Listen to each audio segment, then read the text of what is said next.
बाद आपका खैर मकदम है। महाराष्ट्र की महाविकास आघाड़ी हुकूमत अपोजिशन के निशाने पर है। अपोजिशन बीजेपी मैदान को टीपू सुल्तान के नाम से मंसूब करने के इकदाम की पुरजोर मुखालिफत कर रही है।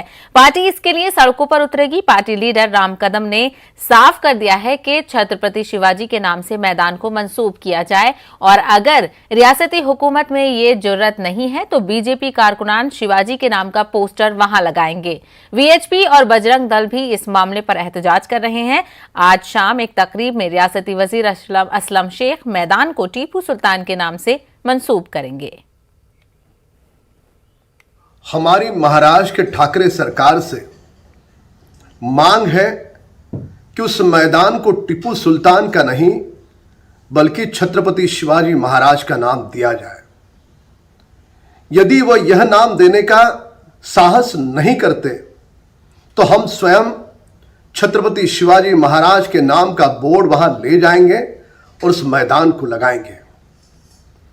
महाराष्ट्र सरकार से हम कह देना चाहते हैं कि वे अपने मंत्री को रोकें, वहां कतई उद्घाटन न हो।